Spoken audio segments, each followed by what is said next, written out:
Despierta España, que no te engañen.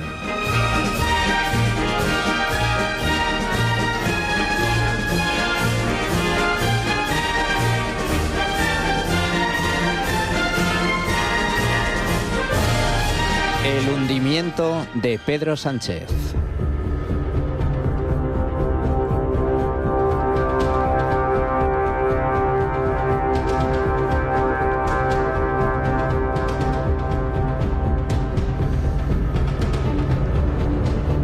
Abril de 1945. Mientras el ejército rojo entra en Berlín y la Alemania nazi se derrumba, el Führer, el gran líder, Adolf Hitler, y su círculo más cercano se refugian en el búnker subterráneo de la Cancillería. Sus últimos días en el poder, antes de pegarse un tiro en la cabeza, fueron una combinación de delirio, desesperación y absoluta locura, según relataron entonces sus más estrechos colaboradores.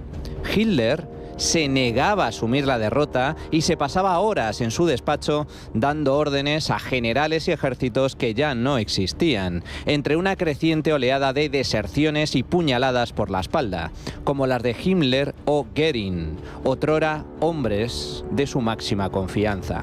Mientras que otros, incluso más locos y fanáticos que él, como su jefe de propaganda, Joseph Goebbels, se mantuvieron a su lado hasta el final, aun a sabiendas de que era un suicidio literal. Fuera del búnker, Berlín estaba siendo arrasada hasta los cimientos bajo una incesante lluvia de bombas y sangrientas batallas callejeras en plena ciudad. Pero Hitler, en su insaciable ambición de poder, aún soñaba con ganar la guerra, hasta que finalmente, derrotado, llegó el crudo momento de la aceptación. El todopoderoso Führer, amo y señor de Alemania, despierta y ve la realidad. El episodio en cuestión, esos últimos días de Hitler, fue explicado excepcionalmente en la película El hundimiento, cuya escena central, la más mítica y conocida, ya es historia viva del cine, además de carne habitual de memes de todo tipo en redes sociales. La escena original describe el momento justo en el que un desquiciado Hitler culpa a todo el mundo del desastre, excepto a sí mismo. ¿Se acuerdan? ¡Todos me han engañado, hasta las SS! El generalato está formado por un puñado de inútiles, de infames, de malditos cobardes, de despreciables. Mi Führer, esos hombres han derramado su sangre. ¡Es lo que son! ¡Unos cobardes! ¡Unos traidores! ¡Unos fracasados! Mi Führer, lo que dice es indignante. El generalato es la vergüenza del pueblo alemán. ¡Carecen de honor! Se hacen llamar generales porque han estado en academias militares y solo han aprendido a atarse los cordones de los zapatos. Durante años el ejército ha dado atrás de mis iniciativas. Me han puesto todas las trabas imaginables para que fracasara. No sé cómo he podido soportarlo. Debería haber matado a todos los altos oficiales como hizo Stalin. Yo nunca pisé una academia. Y aún así, yo solo me las ingenié para conquistar toda Europa. Sin embargo, llegado el momento, dada la brutal y descarnada evidencia de la realidad, Hitler se ve obligado a admitir la derrota en presencia de los últimos leales a su causa. Mis órdenes han caído en oídos sordos. Es imposible. No se puede gobernar en estas circunstancias. Se acabó. La guerra se ha perdido. Pero si creen que por este motivo voy a abandonar Berlín, están muy equivocados. Antes me pego un tiro en la cabeza. Ustedes hagan lo que quieran. Pues bien, España vive justo ahora un episodio similar, el ocaso de un gobierno y su presidente. Solo que aquí el protagonista no es Hitler, sino Pedro Sánchez, y el sitio que se niega a abandonar no es un búnker en Berlín, sino la Moncloa, en Madrid. Veamos.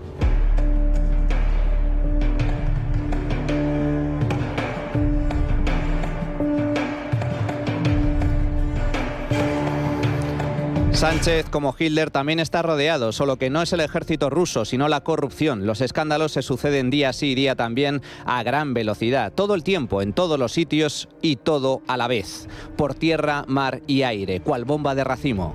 La trama mascarillas, hidrocarburos, SEPI, Servinavar, las cloacas de Ferraz, la financiación ilegal del PSOE, las chistorras, los folios y las putas. Ahora también los abusos sexuales, su hermano, su mujer, las saunas del suegro, Ábalos, Cerdán, Koldo, Zapatero, Plus Ultra, Air Europa.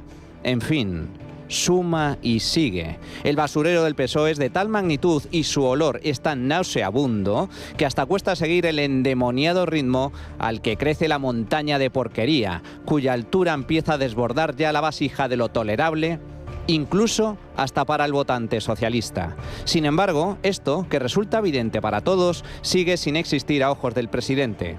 Son casos aislados, dice. No es tan importante, añade. Ya pasará, afirma esperanzado a los suyos. Lo único que importa aquí es aguantar a toda costa, contra viento y marea. Da igual lo que pase. Entre otras cosas porque España necesita a Sánchez. España sin Sánchez no es nada. No podría sobrevivir. Porque a España, amigos, le renta el sanchismo. Claro que sí. A los españoles y a las españolas les renta este gobierno. Les renta a los jubilados y jubiladas que se les suban las pensiones conforme al IPC. Les renta a los jóvenes tener una beca. Les renta a los trabajadores tener una subida del salario mínimo interprofesional. Les renta a los padres y madres tener permisos de paternidad y maternidad. Les renta a las mujeres que sufren violencia de género tener un gobierno feminista que defiende sus derechos y no da un paso atrás. Claro que renta a este país tener un gobierno progresista. Son muchos sus logros, incontables, pero aún queda mucho por hacer. Por eso mismo, Sánchez desea continuar al frente del gobierno, tal y como avanzó esta semana en su ya tradicional balance político de fin de año. Este gobierno le sienta bien a España. A los españoles y españolas les renta este gobierno. Les renta este gobierno. Porque lo dicen los datos. Porque hoy vivimos en un país más cohesionado, menos desigual que en el año 2018, más próspero que hace 7 años. Un país que crece de una manera más justa y que afronta los retos del presente con soluciones que apuntan siempre al futuro. Queda mucho por hacer. Por eso estamos aquí y por eso queremos continuar gobernando este país. ¡Ay! ¿Qué sería de los españoles sin su sanchidad, verdad? Estaríamos perdidos, perdiditos y sin rumbo, peor aún, en manos de la ultraderecha, de los fachas, los herederos de Franco, los fascistas del PP y de Vox. De lo malo, lo peor, ya saben. Que el mayor error histórico que se cometería en nuestro país es un gobierno de la derecha y la ultraderecha. Porque lo creo profundamente. Porque lo estamos viendo en otros países. Por eso, Sánchez tiene que seguir. Sánchez no solo merece estar en el gobierno, sino que está obligado a ello. Lo que nos viene a decir el presidente, el número uno, el puto amo, es que en realidad se sacrifica por los españoles permaneciendo en la Moncloa. Él no quiere, pero es su obligación, es su destino. Y si lo hace por nuestro bien, ojo, no por el suyo, porque merece la pena, a pesar de las circunstancias. Además, si bien el PSOE también comete errores, ellos al menos piden perdón y actúan en consecuencia, a diferencia del PP. Nosotros actuamos con contundencia, somos los primeros en poner en pie este protocolo y lo hacemos con contundencia y con transparencia. Al igual ocurre con la corrupción, que es una traición al Partido Socialista y a los principios del Partido Socialista. Pero la diferencia entre el Partido Popular y nosotros es que cuando desgraciadamente sufrimos un caso de corrupción en nuestro partido, actuamos con contundencia y extirpamos de cuajo y toda la raíz de ese caso de corrupción, mientras que en la derecha lo que vemos es la connivencia. Sus casos de corrupción son aislados, no son sistémicos, fruto de 1 o 2 manzanas podridas que actuaban por su cuenta y que ni siquiera conoce. Ábalos, Koldo y Cerdán, los que en su día encumbraron a Sánchez a la Secretaría General del partido primero y a la presidencia del gobierno después, son hoy absolutos desconocidos para el gran líder y, en todo caso, traidores a su causa y, lo que es peor, a su persona. Lo voy a decir de otra manera. Yo creo que se conoce más a una persona yendo de vacaciones y subiéndose a un yate que compartiendo mesa en el Consejo de Ministros. Olvida el presidente que también compartió vacaciones e incluso amistad con Ábalos y Cerdán, pero bueno, pelillos a la mar. Sea como fuere, y al margen de las traiciones de unos pocos, la corrupción que asola al PSOE no es tal, porque en realidad, en la mente del presidente, todo es fruto de un complot, de una gran conspiración de la derecha política y mediática para acabar con él y sus grandes logros. En fin, sé que viendo las tertulias o navegando por algunas redes sociales a veces cuesta ver a esta España que avanza, que progresa, pero que nadie se lleve a engaño. Eso es porque hay un objetivo claro y planificado por parte de una derecha política y mediática bien clara, desde hace 7 años a esta parte, y es que la gente se harte. Pero en mi opinión se equivocan porque no conocen a la ciudadanía española. Los españoles y españolas nunca se van a hartar de avanzar. Sánchez habla de avanzar y para avances el nuevo abono transporte que acaba de presentar. Viajes gratis para todo el mundo. Y chimpún, aquí no ha pasado nada, así que por favor circulen. Sí, lo que oyen. Ese fue el anuncio estrella de Sánchez, un abono único de transporte para viajar por todo el país por 60 euros al mes. España cayéndose a pedazos, como la Alemania nazi en los últimos coletazos de la guerra, y Sánchez se saca de la manga un metrobús. Un puñetero metrobús, repito. ¿Se acuerdan de Hitler moviendo ejércitos fantasmas sobre un mapa? Pues lo mismo. Desquicie total. Katy Garat, periodista de The Objective. A mí lo que me parece que es más de rostro de hormigón armado hoy por parte del presidente del gobierno es esto del abono transportes. Oye, ¿que tienes a una banda de corruptos en Moncloa? ¿Tienes un metrobús? Oye, ¿que tienes a 2 secretarios de organización imputados? ¿Tienes un metrobús? Oye, ¿que tienes una mafia de machirulos en Moncloa, acosadores sexuales, una cascada de denuncias por parte de las mujeres del partido que se quejan de... ¿Tienes un metrobús? O sea, todo vale a cambio... ¿Me estás diciendo que estás comprando las voluntades de los españoles y que tienen que tolerar la corrupción porque les estás comprando con metrobuses o con subidas del salario mínimo o con subidas del sueldo de los funcionarios? Es que me parece que denota la catadura moral del personaje y la concepción de tolerancia con la corrupción que tiene en la cabeza el presidente del gobierno. Ante semejante memez, la memez del metrobús, normal, por tanto, que los periodistas insistiesen en preguntar sobre la corrupción y los escándalos de acoso dentro del partido. La prensa, como los generales en el hundimiento, le dicen al presidente que no hay tropas y que los rusos van a tirar la puerta abajo. ¿Y qué hace entonces Sánchez? Pues negar la mayor y cabrearse como una mona porque no le están escuchando. Los periodistas no obedecen sus órdenes, no se están fijando en lo que él dice que se tienen que fijar. Algo nuevo. Estamos siempre con el algo nuevo. ¿Qué hacemos? ¿Bostezamos cuando decimos lo del abono único del transporte? ¿De verdad? Cuando se sube el sueldo a los funcionarios y funcionarias un 11% hasta el año 2028... Qué aburrido. De verdad, permítanme que lo lleve un poco hacia el extremo, porque creo que es importante saber dónde está la sustancia de las cosas. La sustancia de las cosas, según el presidente, no es la corrupción, no es que tus secretarios de organización pasen por la cárcel, que tu mujer y tu hermano vayan a ser juzgados o que tu fiscal general haya sido condenado. No. Lo importante, la esencia de las cosas, lo relevante, es el metrobús. ¿Qué? ¿Cómo se quedan?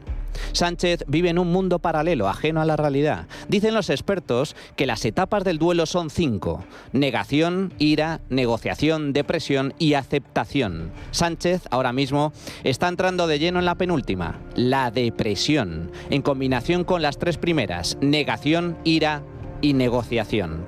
Pero más pronto que tarde, llegará a la última fase, la derrota final, la aceptación. Es cuestión de tiempo.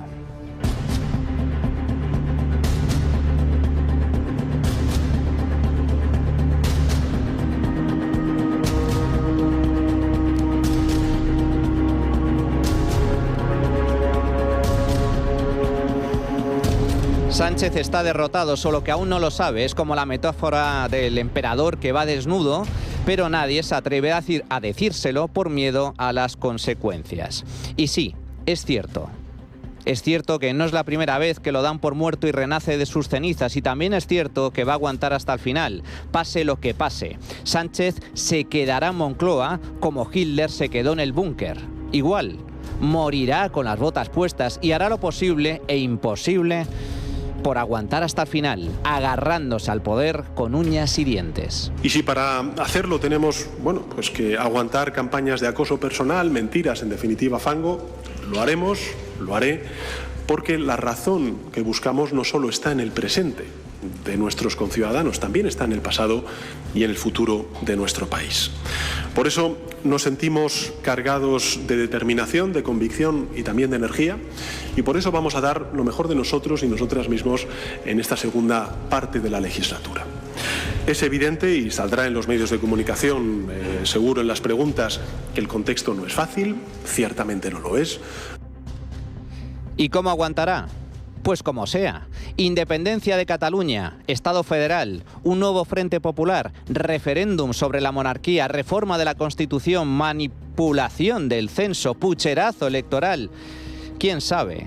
Si algo ha demostrado Sánchez es que es capaz de todo y más. Sin embargo, siendo esto así, lo cierto es que no depende de sí mismo. Su futuro está en manos de otros, empezando por sus socios, que son los que le mantienen en el poder y ven cómo, poco a poco, su apoyo a un presidente en caída libre les arrastra también al precipicio.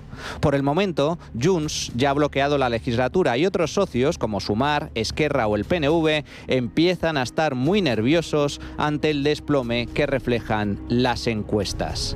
Estefanía Molina, politóloga. Pues mira, fíjate, yo el otro día estuve en la Copa de Navidad de Moncloa y ahí aprecié, como comentas, una disonancia cognitiva. Vi al presidente, debo decirlo, físicamente muy gastado. Se notaba que todo esto está pesando mucho, pero a la vez el relato era de vamos a seguir, vamos a luchar, vamos a reconstruir a los socios. Y mi impresión honesta fue que tal vez era la última Copa de Navidad. ¿Por qué digo esto? Porque ahora mismo de quienes depende la legislatura, por un lado están los casos judiciales, los escándalos, las denuncias de presunto acoso sexual, y eso hace una mella increíble, pero eso va a seguir siendo la primera hoja de la actualidad mientras no haya acción política real, y ahí están los presupuestos. Creo que hoy partidos como Junts tienen un precio muy alto en acercarse al gobierno. No solo es que si ha habido unos cumplimientos más o menos y exigir lo que ellos quieren recibir de este gobierno. Es que el precio de los escándalos es alto y hay otras casuísticas. En el caso de Puigdemont es el auge de Alianza Catalana, que creo que empiezan a asumir que es algo más estructural. No tiene que ver con 2 o 3 cesiones.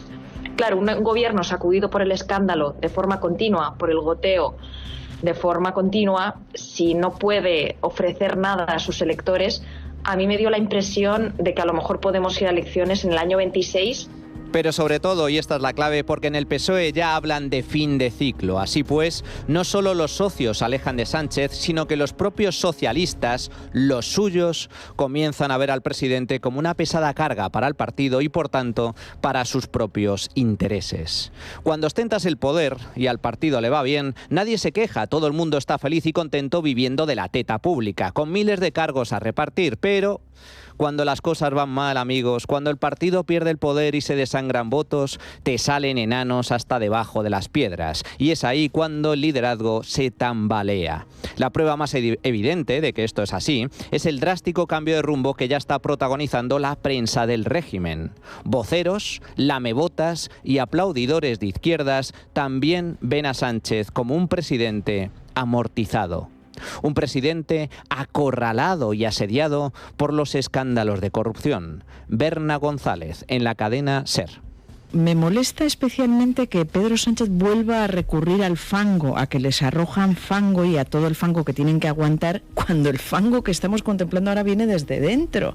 Es que esto es lo más insoportable para los votantes del Partido Socialista, para los ciudadanos en general, para la gente de izquierdas, para el público general. Es muy tremendo oír que vuelve a hacerse víctima del fango cuando el fango es Cerdán, es Ábalos, es Leire Díez, es la SEPI, que vamos a ver hasta dónde llega todo este manejo del dinero público, de empresas que han rescatado con dinero público, etcétera, etcétera. Un presidente que vive ajeno a la realidad, pero que apesta a fin de ciclo, tal y como advierte otro analista, Ignasi Guardans. Las sensaciones son, yo tengo que estar aquí como un dique, es como una especie de dique protector de unas aguas fétidas que se acercan y que mientras si yo no estoy aquí, pues esas aguas os van a invadir a todos. Ese discurso es que no es ni constitucional, perdonad que lo diga así de bestia, es que no es ni constitucional. Y por tanto yo sí estoy de acuerdo que sí, lo habéis dicho muy bien, que es un final de etapa, que hay una falta de percepción de la realidad en él, no en los que lo rodean.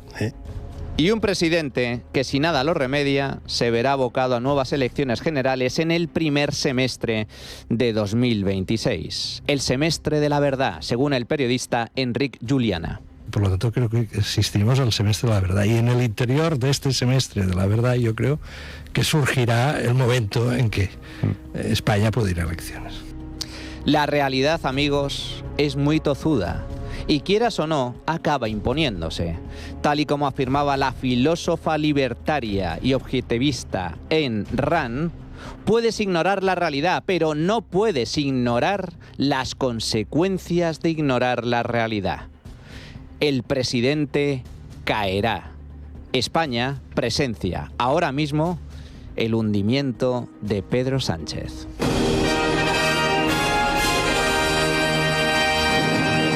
La trinchera de llamas.